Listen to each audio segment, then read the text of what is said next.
দেখো আজকে জানাবো যে জিদ্দার লায়ন সিনেমার নতুন আপডেট। তোমরা জানো গত বছরে জিদ্দার লায়ন সিনেমার আপডেটটা উঠে এসেছিল।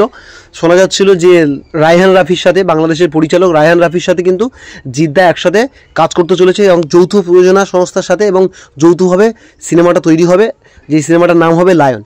তো সেই সিনেমাটার জন্য বঙ্গোপসাগরে যে রেকিও হয়েছিল তাও শোনা গেছিলো। মাঝখানে শোনা গিয়েছিল যে জিদ্দার সাথে রায়হান রাফি নাকি কাজ করতে চান না বা কাজ করে, এরকম নানান ধরনের গুজব, যে বরাবরই মতো জিদ্দাকে নিয়ে যেমন ঘটে আসে সেরকমই ঘটেছিল। তো সেইটা নিয়ে চাপ নেই, সেটা সবসময় হয়, জিদ্দা বরাবরই সেই জিনিসটাকে উনি সহনীয় হয়ে গেছে। তো সেটা বাদ দিলাম, কিন্তু তারপরেও সম্প্রতি তোমরা জানো যে ভাস্বতী ঘোষকে চেনো। ভাস্বতী ঘোষ যিনি এই সিনেমা নিয়ে লেখালেখি করেন, সিনেমা ইন্ডাস্ট্রির সাথে ভালো সম্পর্ক আছে, তিনি সিনেমা নিয়ে বিভিন্ন পোস্ট না পেজ থেকেও করেন।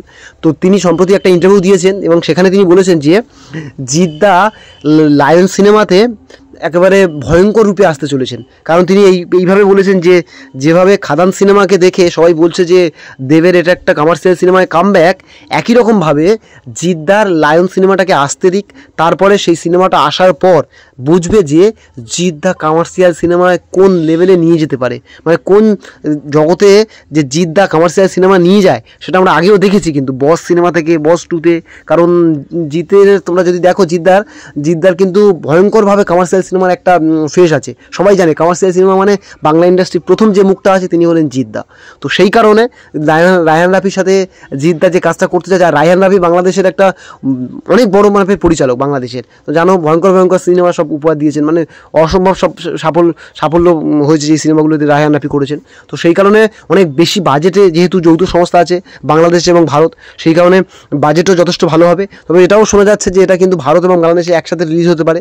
যদিও বর্তমানে যে পরিস্থিতি আছে সেটা নিয়ে অনেকটা হয়তো এই বিষয়ে চিন্তিত হওয়ার কারণ আছে, কিন্তু তবুও মনে করা হচ্ছে যে সম্পর্ক যেমনই থাক, এই সিনেমাটা কিন্তু একসাথে যৌথভাবে এক প্রয়োজনা হবে এবং যৌথভাবে বাংলাদেশ এবং ভারতে রিলিজ করা হবে। তবে প্যান ইন্ডিয়া হবে কিনা সেই বিষয়ে কিন্তু এখনও কোনো খুব বেশি জানা যাচ্ছে না, তবে সেটাও সম্ভাবনা হতে পারে। কারণ যেহেতু জিদ্দা একবার কিন্তু প্যান ইন্ডিয়াতে লেভেলে নিয়ে গেছিলো, চেঙ্গিস সিনেমাটাকে নিয়ে গেছিলো। প্যান ইন্ডিয়াতে হয়তো সেভাবে সাফল্য পায়নি, কিন্তু প্যান ইন্ডিয়া জিদ্দার যে একটা ফেস আছে সেটা ভালো করে কিন্তু বুঝে গেছিলো। সবাই মোটামুটি মানুষ জেনে গেছিলো যে জিদ নামে কেউ একজন বাংলা ইন্ডাস্ট্রি থেকে এসেছে, যে প্যান ইন্ডিয়া সিনেমা নিয়ে এসেছিলো।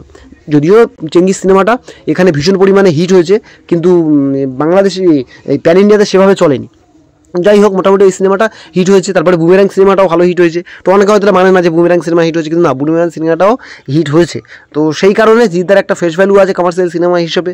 আর এই রায়হান রাফির যে সিনেমাটা আসছে, তো এই ভাস্বতী ঘোষের কথা যদি শোনা যায়, তো মানা যায়, তাহলে এই সিনেমাটা কিন্তু জিদ্দার এবছরের মানে সব থেকে বড় সিনেমা হতে পারে, মানে বড় বাজেটের সিনেমা, কমার্শিয়াল সিনেমার একটা অন্য লেভেলের সিনেমা হতে পারে, সেরকম একটা সম্ভাবনা আছে খুব দ্রুত। তবে আরেকটা যেটা খবর আছে সেটা কি, যে মার্চ মাসে কিন্তু শুটিং শুরু হতে পারে, খুব শীঘ্রই মার্চ মাসেই এই সিনেমার শুটিং শুরু হতে পারে। যেহেতু এতদিন জিদ্দা সময় নিয়েছেন, কারণ তোমরা জানো যে বেঙ্গল চ্যাপ্টার শুটিং হচ্ছিল, খাকি দ্য বেঙ্গল চ্যাপ্টারের শুটিং হচ্ছিল, যেটা যে হিন্দি সিরিজটা নেটফ্লিক্সে আসবে। তো সেইটার এখন শুটিং হয়ে গেছে, তার টিজারে এসে গেছে। হ্যাঁ, এরপরে সিনেমা ওইটার সিরিজটাও আসবে নেটফ্লিক্সে। তো তারপরে কিন্তু এবারে আসতে চলেছে, এইটাই কাজ করতে চলেছে এই সিনেমাটাকে নিয়ে রায়হান রাফির সাথে জিদ্দা কাজ করতে চলেছেন, এই যে আমাদের লায়ন সিনেমাটা। তবে এই বিষয়ে আর যারা কাস্ট হবে সেই বিষয়ে কিন্তু এখনও খুব বেশি জানা যায়নি।